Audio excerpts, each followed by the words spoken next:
Dari bacaan Injil Lukas bab 1 ayat 39 sampai 45, saya akan menunjukkan kepada Anda bahwa kisah-kisah seputar Natal itu tidak ada kaitannya sama hal-hal material.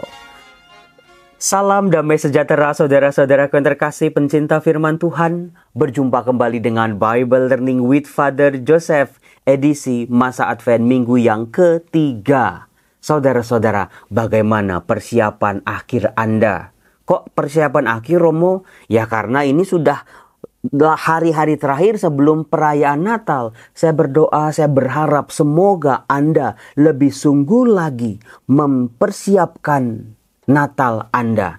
Rumah udah disapu, sudah Romo. Gereja sudah dibersihin, sudah Romo. Dekorasi kelap-kelip pohon Natal, gua Natal, sudah Romo. Boleh-boleh saja, tapi jangan pernah lupa, saudaraku. Seringkali manusia lupa membersihkan hatinya. Ini sangat penting. Karena apa? Gak ada sapunya ini, gak ada pelannya ini, gak ada vakum cleanernya kalau di hati. Lalu pakai apa, Romo? Saya tawarkan dengan 3 teman-teman saya yang saya hadirkan pada video kali ini. Saya punya kaos kaki 3, warnanya beda-beda. Biasanya dipakai oleh anak-anak untuk menggantungkan itu di pohon Natal. Di dalamnya biasanya ada apa? Ada harapan, kado apa, mainan apa yang mereka minta pada Sinterklas. Nah, kan kita kan rata-rata sudah pada gede ya saudara-saudara. Maka isinya saya yang pilihin. Saya yang udah isiin itu 3-tiganya. Tetapi Anda bisa memilih. Mau yang warna pink, warna biru, warna hijau. Coba sekarang tulis di kolom komen. Romo, yang pink kayaknya cute, Romo. Yang biru kok cool, Romo. Yang hijau kok seger, Romo. Silakan pilih ini semua, tulis di kolom komen. Jangan pernah lupa tulis. Supaya Anda betul-betul dibantu oleh terang firman Tuhan untuk mengenali kehidupan Anda. Ya Romo, untung Romo sadarin. Untung Romo saya memilih. Ketika buka kok rata-rata pas terus ya Romo. Apakah betul ketika saya minta Anda untuk memilih? Ya Romo, betul semua pokoknya lah. Memang firman Tuhan tuh seperti pedang bermata 2. Betul-betul mampu menusuk kedalaman hati. Hal-hal yang kita tidak sadari selama ini. Hal-hal yang kita belum tahu ternyata dibuka satu-satu oleh Tuhan. Nah, saudara-saudaraku, dari bacaan Injil Lukas bab 1 ayat 39 sampai 45, saya akan menunjukkan kepada Anda bahwa kisah-kisah seputar kelahiran, kisah-kisah seputar Natal, itu tidak ada kaitannya sama hal-hal material. Sama hiasan, pesta pora, makan pesta nggak kelar-kelar berhari-hari, dengan sale-sale di mall-mall. Nggak ada, saudara-saudara. Hati-hati nih, karena seringkali kita meskipun sudah beranjak dewasa, masih kita terbawa-bawa apa yang kita alami di masa kecil. Natal itu harus baju baru. Natal itu harus sepatu baru. Natal itu harus aksesoris baru. Natal itu harus pesta-pesta. Boleh-boleh saja sih, nggak salah. Tapi jangan pernah lupa, ada hal-hal yang sangat esensial supaya Natal betul-betul menghadirkan peristiwa istimewa dalam kehidupan Anda. Sel di mall itu kan kalau kita lihat ya, 70%, 60%, 20% paling kecil lah. Kalau Anda lihat itu, daftar harganya Anda klik aja. Itu sebetulnya harga lama, saudara-saudara. Paling diskonnya 5%. Tapi dalam rangka Natal, semua toko itu mengganti daftar harganya. Nah, maka dari itu saudara-saudara, jangan tertipu dengan konsumerisme. Natal harus dirayakan? Iya, saya setuju. Natal harus berbeda dengan hari-hari lainnya? Iya, saya setuju. Boleh-boleh saja, malah bagus menambah kehangatan sukacita Natal. Tapi jangan pernah lupa, ada sisi yang paling penting juga. Maka saya nggak nyalahin ya orang-orang yang dekorasi rumahnya dihias luar biasa. Orang-orang yang pakai baju baru, celana baru, tas baru, sepatu baru. Saya nggak nyalahin. Boleh-boleh saja, malah bagus. Tapi jangan lupa ada satu esensi Natal. Kalau kita lihat dalam Lukas bab 1 ayat 39 sampai 45, di mana diceritakan Maria mengunjungi Elizabeth saudarinya. Anda pasti sudah sering mengenal kisah ini, bukan? Anda bisa melihat, bukan? Hal-hal apa saja yang dibutuhkan supaya orang mengerti, memahami, dan mengalami Natal. Kita lihat. Beberapa waktu sesudah kedatangan malaikat Gabriel, bergegaslah Maria ke pegunungan menuju sebuah kota di wilayah Yehuda. Ia masuk ke rumah Zakaria dan memberi salam kepada Elisabet. Maria masuk ke dalam rumah Elisabet dan memberi salam. Saudara-saudaraku terkasih, waktu itu kan Maria belum ngomong apa-apa, belum bercerita tentang pengalamannya berjumpa dengan malaikat Gabriel. Belum bercerita juga bahwa ia sedang mengandung anak Allah. Belum. Tetapi ini dia. Elisabet mampu betul-betul mengenali, mampu merasakan, mampu merayakan betul-betul. Meskipun Tuhan Yesusnya masih di dalam kandungan, belum dilahirkan. Tapi betul-betul sukacitanya sudah dialami oleh Elisabet. Keren bukan saudara-saudara? Jadi lagi-lagi bukan kue-kue yang hebat, bukan pesta-pesta, bukan barang-barang baru. Tetapi ternyata Elisabet punya sesuatu.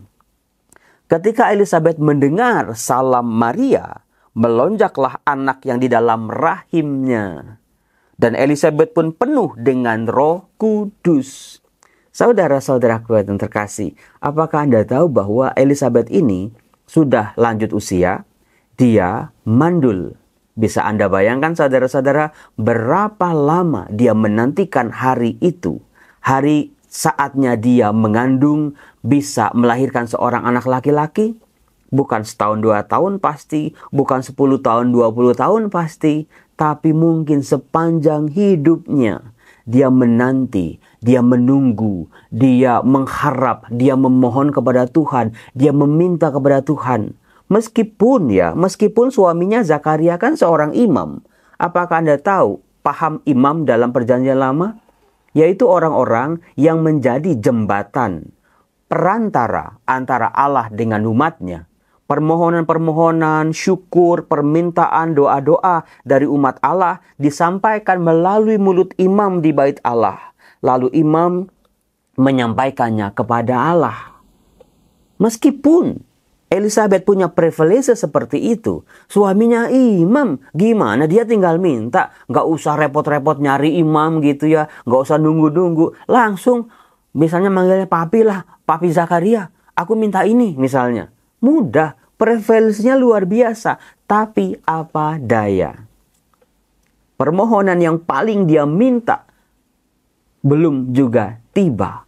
Saudara-saudara, apakah Anda baru sadar di sini? Iya ya Romo, kenapa baru sadar sekarang?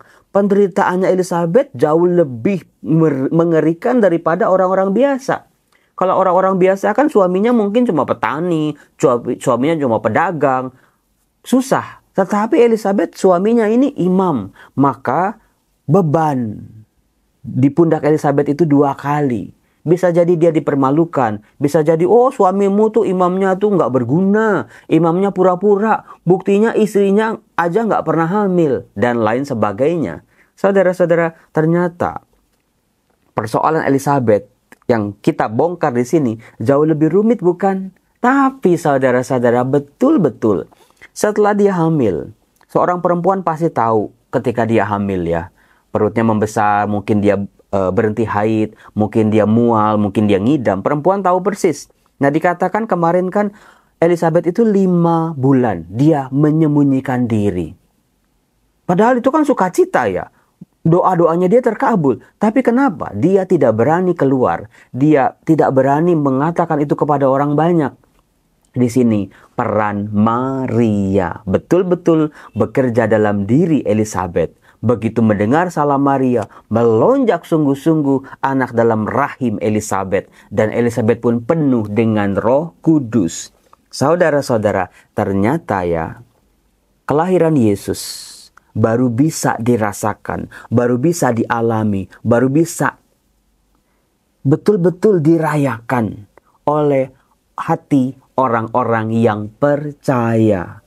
Percayanya bukan hari ini percaya besok enggak kok. Percayanya bukan, ya gajinya aja udah 30 juta. Mobilnya mewah, rumahnya gede. Aku percaya. Bukan yang itu. Ternyata orang-orang yang percaya meskipun kenyataan hidupnya berbanding terbalik dengan apa yang dikatakan dalam doanya, tapi dia masih mau percaya. Itulah kata kunci pertama bagi orang-orang yang memilih kaos kaki warna pink ini. Percaya. Tuhan menanamkan dalam diri Anda, dalam hati Anda, dalam iman Anda, rasa percaya. Meskipun mungkin saya bisa menduga apa yang dialami oleh Elizabeth juga dialami oleh Anda, bukan? Bener banget Romo tahu aja sih. Karena firman Tuhan itu adalah cermin paling jernih untuk membaca kehidupan kita. Tuhan memberikan rasa percaya untuk kehidupan Anda. Jangan sia-siakan kado Natal istimewa itu.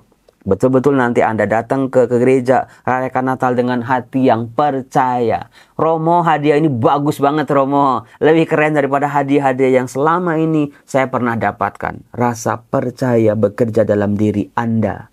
Luar biasa bukan? Bener Romo. Nah, kemudian saudara-saudara, lalu Elizabeth pun berseru dengan suara nyaring. Enggak lagi bisik-bisik saudara. Enggak lagi sembunyi-sembunyi. Seperti 5 bulan yang dia lakukan. Dengan suara nyaring. Bisa jadi teriakannya ini kedengeran sama tetangga-tetangganya. Dia membuka rahasia yang dialami, yang sedang dia terima dari Allah. Betul-betul misterinya dia wartakan. Karena apa? Karena Salam Maria. Saudara-saudara terkasih, itulah Natal. Betul-betul mendorong pihak lain mewartakan sukacita Tuhan. Dari Maria ke Elizabeth, Elizabeth ke anak dalam kandungannya, lalu Elizabeth mewartakan itu kepada tetangga-tetangganya. Sebab dikatakan Elizabeth berseru dengan suara nyaring, "Diberkatilah engkau di antara semua wanita, dan diberkatilah buah rahimmu. Siapakah aku ini sampai ibu Tuhanku datang mengunjungi aku? Sebab sesungguhnya ketika salammu sampai kepadaku, anak yang di dalam rahimku melonjak kegirangan." Itulah saudara-saudara kado Natal yang ada di dalam kaos kaki warna biru ini. Kegirangan, sukacita, canda tawa, berkat berlimpah. Betul-betul dirasakan, dialami. Kayaknya Romo nyes banget. Ini bahagia ini lebih dari waktu saya beli mobil baru Romo. Bahagia kali ini beda karena datangnya dari Tuhan. Tuhan yang sungguh-sungguh hadir. Tuhan yang sungguh-sungguh lahir secara baru dalam kehidupanku. Sukacita. Nah, sukacita kalau kita lihat dalam kisah ini bukan sukacita yang cuma diterima seorang diri. Tapi sukacita yang mampu menular.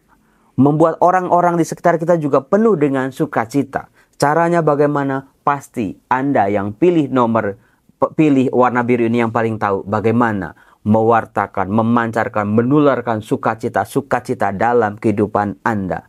Bagus banget bukan? Iya ya Romo. Selama ini kenapa kalau kisah-kisah Natal kayaknya gitu-gitu aja. Tapi kalau teks kitab sucinya dibaca dengan betul-betul bagus, ternyata betul-betul misterinya luar biasa. Nah, keren bukan? Nah, dikatakan Elizabeth melanjutkan, "Sungguh berbahagialah dia yang percaya, sebab firman Tuhan yang dikatakan kepadanya akan terlaksana." Saudara-saudara terkasih, itulah kado Natal di dalam kaos kaki berwarna hijau ini. Anda silakan menanti, menunggu saat-saat doa-doa Anda, permohonan Anda dikabulkan oleh Tuhan. Tapi kuncinya tadi, ada sukacita, ada rasa percaya, sebab firman Tuhan yang dikatakan kepadanya akan terlaksana. Romo, terima kasih menambah keyakinan ini. Saya sering kali dengar cerita-cerita Romo, video-video Bible learning, tambah semangat Romo, tambah sukacita Romo, tambah tenang Romo, tambah rasa damai Romo. Bukan saya, tapi firman Tuhan yang saya bawakan. Saudara-saudaraku terkasih, Saya berharap 3 hadiah Natal ini betul-betul bekerja secara luar biasa dalam kehidupan Anda. Tidak ada, oh Romo kok enakan yang hijau Romo, enakan yang pink Romo, enakan yang biru Romo. Saudara-saudara, betul-betul 3 hal ini semuanya penting. Langkah demi langkah. Kalau bisa Anda punya 3-tiganya. Apa aja tadi? Rasa percaya tanpa batas. Meskipun kenyataan yang kita hadapi saat ini, kemarin 10 tahun lalu, kayaknya masih jauh dari harapan. Tapi tetap percaya. Yang kedua, sukacita. Wartakan sukacita itu kepada orang-orang di sekitar Anda, keluarga Anda, pasangan hidup Anda, orang tua Anda, anak-anak Anda, tetangga-tetangga Anda, rekan-rekan di pelayanan di gereja. Betul-betul tularkan. Lalu yang ketiga, firman Tuhan yang dikatakan kepadanya akan terlaksana. Romo, gimana saya mau dengar Tuhan ngomong apa sama saya? Baca firman Tuhan makanya. Nah, itu yang saya ulang-ulang dari dulu bukan? Nah, saudara-saudara, kenali firman Tuhan, janji-janji Tuhan buat kehidupan Anda apa sih? Betul-betul jalani. Suatu saat nanti akan terlaksana dalam kehidupan Anda, jauh melebihi apa yang Anda bayangkan, jauh melebihi apa yang Anda harapkan sekalipun.